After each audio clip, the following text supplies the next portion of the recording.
Kenstar is the main protagonist of writer and animator Egoraptor's Girlchan in Paradise series. Throughout the series, it is constantly either implied or outright stated that Kenstar has the most potential out of all of the members of the... Hold on.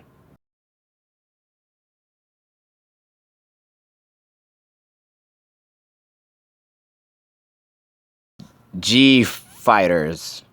What the fuck? Well, anyway, he has the most potential out of all of the members of his group to become the strongest. But from what we see in the beginning of the series, he has a lot of hurdles that he will have to overcome before he can even think about calling himself the strongest. So here I am to analyze the character's feats and abilities, his lore, and other deeper aspects of his character in order to ascertain how strong Kenstar from the Girlchan in Paradise series truly is.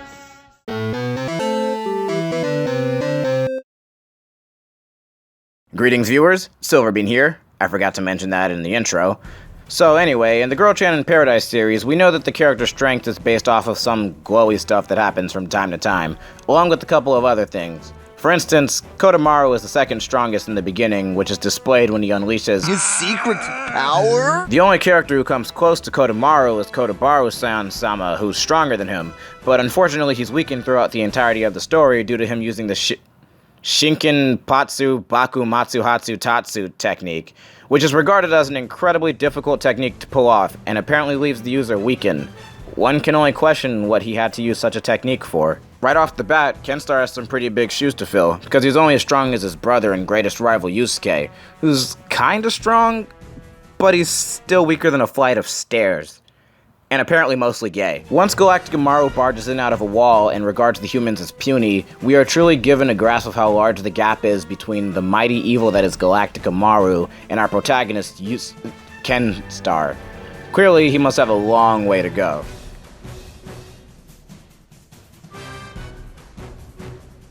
Moving on to feats, the first showing of Kenstar's strength is mostly through the effect that his arrival has on two rival students that Yusuke and Guy were about to face off against. As Kenstar just barely makes it on time to the end of school, his very appearance in front of the two pompadoured men is enough to make them flee. This can only mean that he's relatively strong, especially when Yusuke, who comments that he could have taken care of the two of them himself, was not enough to intimidate the two of them at all. Because of this, I'm going to scale the characters like so for the time being. I also forgot to mention that Kenstar is somehow fast enough to make it on time to the end of school, despite having already established that he is late, so that's gotta be at least light speed. He's also fast enough to be up on the roof there despite having not been up on the roof there. But Kenstar's true strength would only truly become truly known when he and the G-Fighters are tasked with defeating the 32 Captain Bushido Blaster captains of Galactica Maru. In their first Bushido Blaster encounter against Bushido Blaster 32, Kenstar is observant enough to notice that there is a bucket of water. That is right before the first Bushido Blaster arrives and unleashes his secret technique, the ability to catch on fire. Yusuke attempts to attack him head-on, which proves to be to no avail, and it appears that the Bushido Blaster has no weakness! Everyone at that point gives up on the idea of ever defeating the Bushido Blaster guy. Everyone but Kenstar. Kenstar throws a bucket of water at the guy, which defeats him, and Kodomaru comments that Yusuke really is the one. Meaning his true potential is yet to be tapped into. At this point in the story, the power levels would be as follows.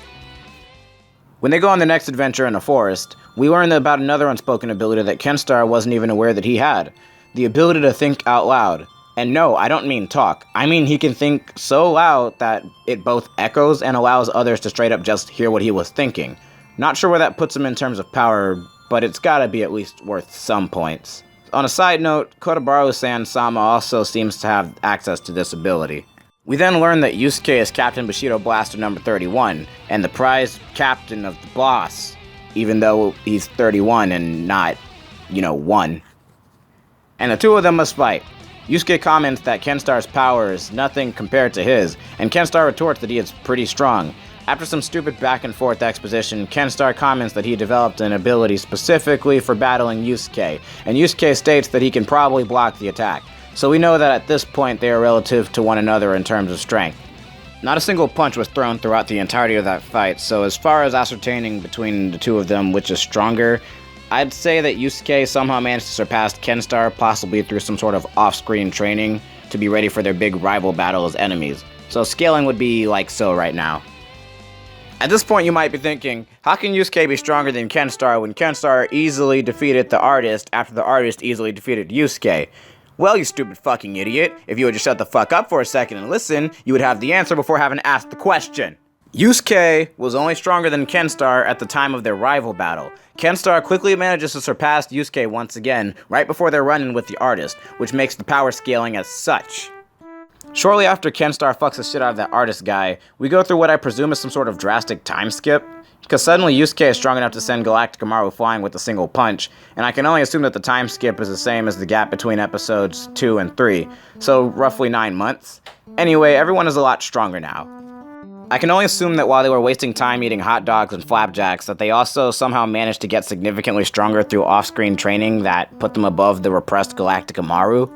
I'm also guessing that the fake store owner was a Bushido blaster, and Kodomaru managed to snag an easy kill on him with the gun that he apparently had this whole time, so props to him. There they are! They then run into the next Captain Buster Bushido thing, Maytag, who I'm assuming is number 28 or something. Kenstar comments that he doesn't have any techniques that can handle her ability to place price tags on things, which means that she's incredibly strong. Only through the sacrifice of Guy are they able to defeat Maytag, so Kenstar still has a long way to go.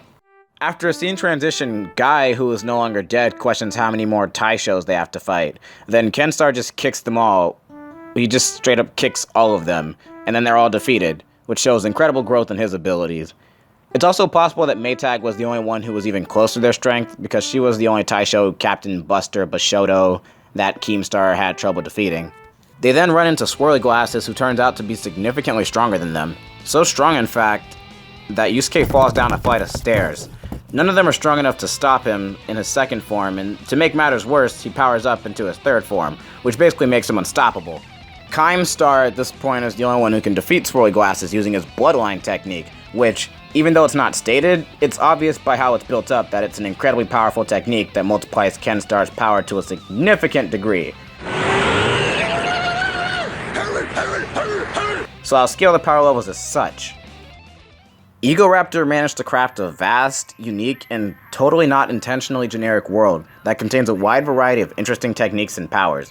Kenstar is no exception to this, and with all the evidence of what we've seen, I can conclude that Kenstar is at least stronger than Super Saiyan 3 Goku.